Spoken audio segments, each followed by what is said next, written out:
바울이 이 에베소에서 온 장로들, 교회의 지도자들, 교역자들, 사역자들에게 자기가 모든 겸손과 눈물이며 그리고 유대인의 관계로 말미암아 당한 시험을 참고 주를 섬긴 것, 유익한 것은 무엇이든지 공중 앞에서나 각 집에서나 거리낌 없이 전하고 가르친 것, 그리고 마지막 최후, 최종 결론입니다. 이게 그가 사람을 대하든지 모든 세상 가운데서 유대인과 헬라인들에게, 유대인, 세계의 모든 사람들, 이방인들 두 개로 딱 나눠서 믿든지 안 믿든지, 하나님의 편에 있었든지 없었든지 상관없이 유대인과 헬라인들에게 두 가지, 하나님께 대한 회개, 예수께 대한 믿음, 하나님께 대한 회개, 예수께 대한 믿음, 이것을 증언합니다.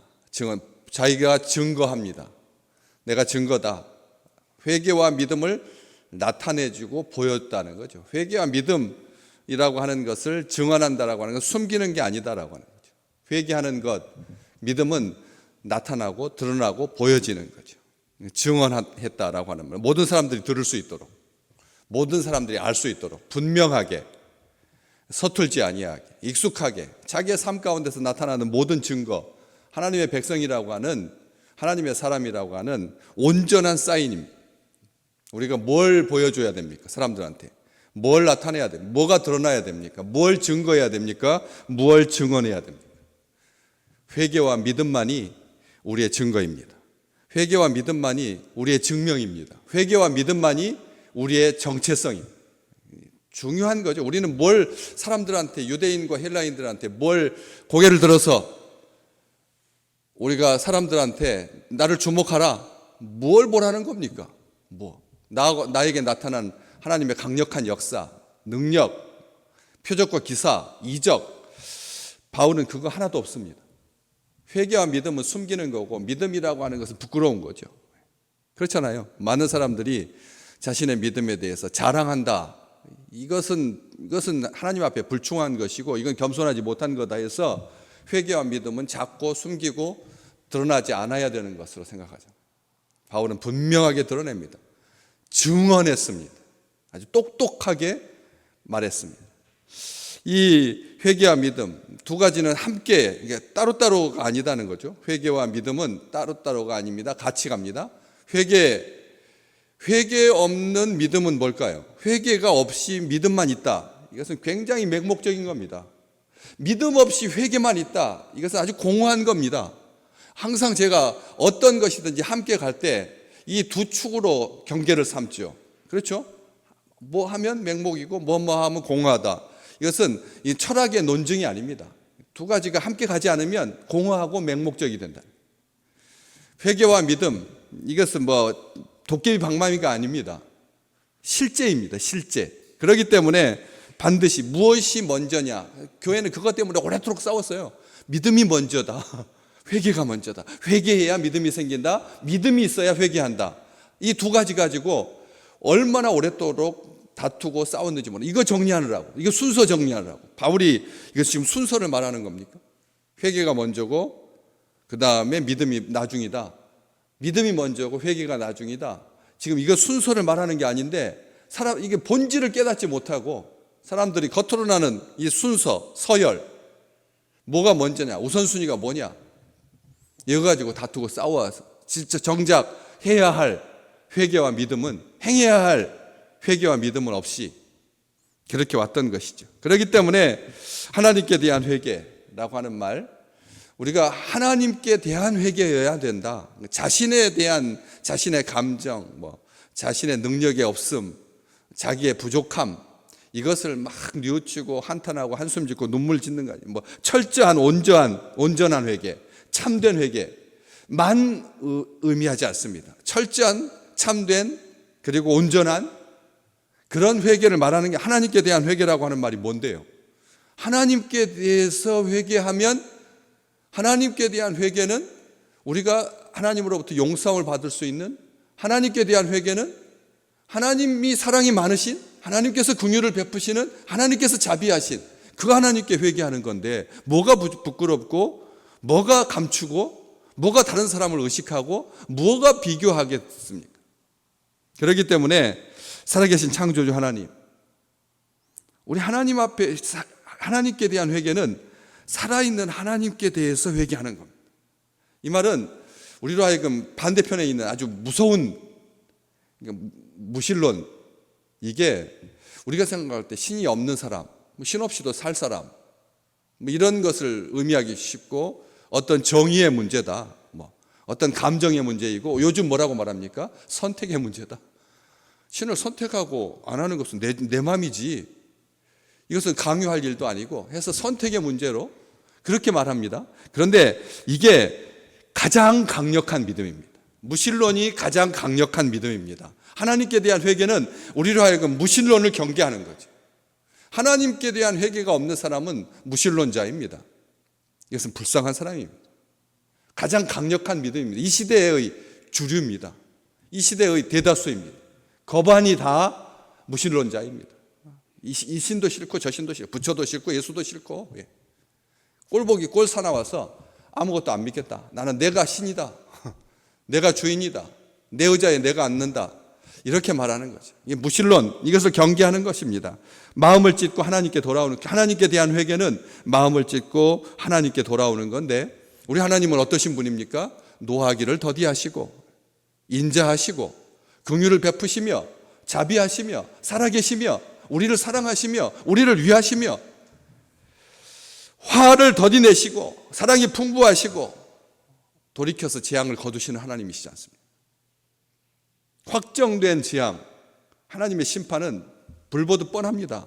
이런 식으로 가면 모든 사람들이 다 진단하죠. 이렇게 무신론으로 가고 이렇게 맹목으로 가고 이렇게 공허함으로 간 이런 곳에 하나님의 심판이 당연하다. 세상의 역사는 그걸 보여줍니다. 하나님은 반드시 심판하십니다.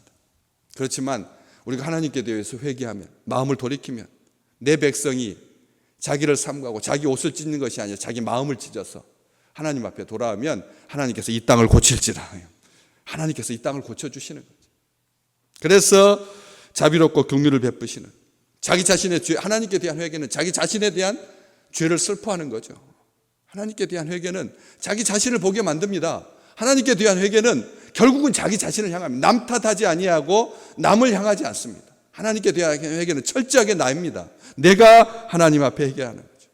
유일한 해결책입니다. 모든 것이 제대로 하나님께서 원하시는 방향으로, 하나님께서 계획하신 쪽으로 나아가는 것은 나의 회개로 말미암아서 내가 회개해야 합니다. 내가 회개해야 되는 겁니다. 남 이야기 할 필요 없습니다. 우리는 얼마나 남 이야기 많이 하는지 모릅니다. 아니 98가지는 남 이야기, 어쩌다가 2가지는 내 이야기. 그것도 내 이야기를 아주 객관적인 입장에서, 제3자의 입장에서 얼마나 현란하게, 얼마나 화려하게 하는데, 나는 항상 선입니다. 나는 항상 궁극적인 목적입니다. 항상 내가 있습니다. 남 이야기 하지 말아야 합니다. 다른 사람 이야기 할 필요가 없습니다. 우리 얼마나 다른 사람 이야기 많이 하는지 모릅니다. 마치 그 사람에 대해서 다 아는 것처럼, 마치 그 사람에 대해서 다 아는 것처럼. 주일 예배 드리면 찬송 부를 때부터 조는 사람이 있습니다. 그러면 설교하고는 무관하게 좁니다. 그런 사람 보면은 불쌍해 보이죠. 불쌍해 보입니다. 그리고 불쌍해 보이다가 화가 납니다. 나를 모독하는 걸로 생각. 강대상에서 다 보이거든요. 다 보이죠. 왜 안 보이겠습니까? 다 보입니다. 3층 꼭대기까지 다 보인다니까요. 한 명도 빠지지 않고 싹 다 보입니다. 그러면 처음에는 부정적으로 화가 막 나다가 나중에는 제가 이제 대처하기 시작했어요. 그쪽을 안 보고 이쪽을 보면서 말씀합니다. 신방했습니다. 눈이 건조해가지고 뻑뻑해서, 그래서 눈을 감고 있었다는 거예요. 좋은 게 아니라. 그러다가 감고 있으니까 졸리기도 하겠죠. 가끔씩은 졸았을 겁니다. 그런데 눈이 건조해가지고, 그렇잖아요. 우리 나이가 들어갈수록 뭐든지 다 이게 말라가는 그런 느낌이 우리 몸에 있지 않습니까? 그래서 그랬다는 거예요. 듣기 전에는 그 사람에 대해서 얼마나 많은 생각을 했겠습니까? 저 사람이 신앙생활을 바르게 했나? 저 사람이 믿음은 있기는 한가? 아니 어떻게 교회에 와가지고 예배당에서 시작할 때부터 졸고가지고 끝날 때까지 졸고 있으면 참 불쌍하다. 라고 하는 마음부터 시작해서 타협하고, 그쪽을 안 보고, 그 다음에 소리도 한번 질러보고, 그 다음에 말씀 따라서 읽기도 하고, 일어났다 앉았다 하고, 해가지고 별 수단을 다 동원해서 하나님 앞에 졸지 못하도록, 졸지 않도록, 영혼이 잠들어 있지 않도록, 깨어 있도록, 말씀을 듣도록, 그렇게 몸부림칩니다. 한 영혼이라도 그냥 지나가지 아니하게. 하나님의 은혜 앞에 서도록. 성도들은 보여야 합니다. 하나님께서 맡겨주신 주님의 양인데 와가지고 꾸벅꾸벅 졸고만 있으면 이거 어떻게 제가 감당하겠습니까? 그런데 들어보니까 그게 아니더라고요. 다른 사람 판단할 하등의 이유가 없다는 거예요. 하나도 없습니다. 다른 사람에 대해서 판단하는 것은 하나님께서 우리에게 맡겨주신 일이 아니라니까요. 우리의 정체성일 수 없습니다. 판단하는 자요, 이것은 하나님 앞에 반대편에 서 있는 자. 하나님의 편에 있는 사람은 판단하지 않습니다. 내가 주인이 아닌데 왜 내가 판단한다? 그렇기 때문에 자신을 바라봐야 되는 거예요. 자기의 죄를, 십자가를 바라보는 거죠. 다른 사람을 바라보는 게 아니라 우리가 바라봐야 할 시선의 꼭지점은 십자가입니다. 그렇기 때문에 죄를 미워하는 것이죠. 우리 주 예수 그리스도께 대한 믿음, 막연한 믿음 아닙니다. 맹목적인 믿음 아닙니다. 공허한 믿음 아닙니다. 자신에 대한 믿음도 아닙니다. 입술로만 주문처럼 외워대는 나의 믿음, 믿음의 대상이 내가 아니다는 것이. 내가 정하는 자기 확신, 자기 생각 의지하지 않아야 합니다. 예수님에 대한 믿음이어야 됩니다. 믿음이 내 자신에 대한 믿음, 내 결심에 대한 믿음, 내 의지에 대한 믿음, 내 각오에 대한 믿음, 그게 아니라는 거죠. 이게 예수님에 대한 믿음, 우리 주님을 바라보는 그 믿음, 주님에 대한 믿음, 주님을 믿는 거죠. 그런데 예수님을 믿는 믿음이라고 하지 아니하고 예수님에 대한 믿음, 예수님에 대한 믿음이 뭡니까? 하나님을 기쁘게 하는 믿음이죠. 우리 주님에 대한 믿음은 하나님을 기쁘게 하는 믿음입니다. 육신을 쫓지 아니하고 성령을 따르게 하는, 선악을 분별하고 영적 분별력을 가지고 죄에 대해서 자각하고 하나님에 대해서, 심판에 대해서 두려워하고, 그리고 구원 얻는 믿음. 이게 우리 주님께 대한 믿음이죠. 주님께 대한 믿음, 부끄럽지 않은 믿음. 죽은 자 가운데서 나타나셔서 일어나신, 그리고 다시 오실 우리 주님에 대한 믿음입니다. 우리 주님에 대한 모든 것을 믿는 겁니다. 주님께 대한 믿음은 100가지 중에서 99가지를 믿고 한 가지를 놓치면 손해입니다. 다 믿으시기를 주님의 이름으로 축복합니다. 우리 주님과 관련해서 주님께 대한 믿음은 하나도 손해볼 것이 없습니다. 좋지 않은 것이 없습니다. 다 유익합니다. 우리 주님께서 말씀하셨어요. 말씀이 우리 주님께 대한 믿음, 주님의 말씀을 믿는 것이 주님에 대한 믿음, 주님의 행하심에 대한 그런 믿음이 그 주님께 대한 믿음입니다. 행하시고 다시 오실, 그리고 중보하고 계시는, 영원하신, 우리와 함께 하시는 빛과 생명과 진리의 주님이지.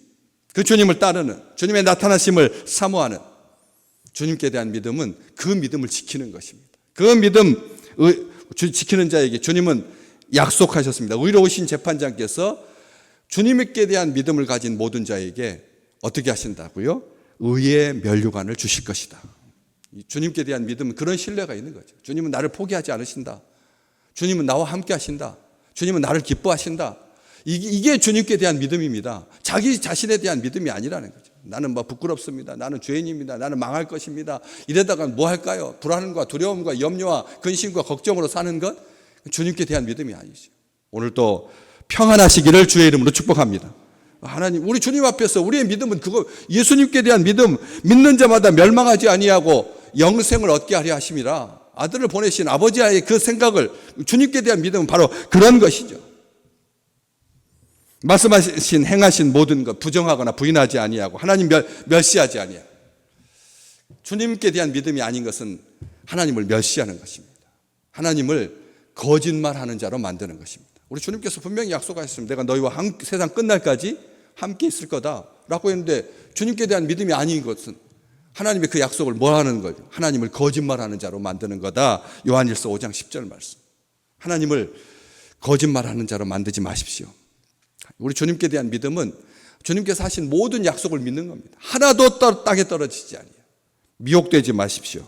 유혹의 시험에 빠져서 요동치면서 살지 마십시오. 한순간도 하나님의 사랑 밖에 있는 적이 없었다는 것을, 그리고 앞으로도 우리 주님께서 나를 포기하지 아니하시고 나를 들어서 사용하시고 나를 통해서 역사하시고 바른 믿음의 길 가시기를 주의 이름으로 축복합니다. 이게 믿음이죠. 행하는, 그리스도 안에서 거짓 없이 행하는, 진실함으로 행하는, 마음으로 뜨겁게 피차 사랑하는 그리스도께 대한 믿음은 이것입니다.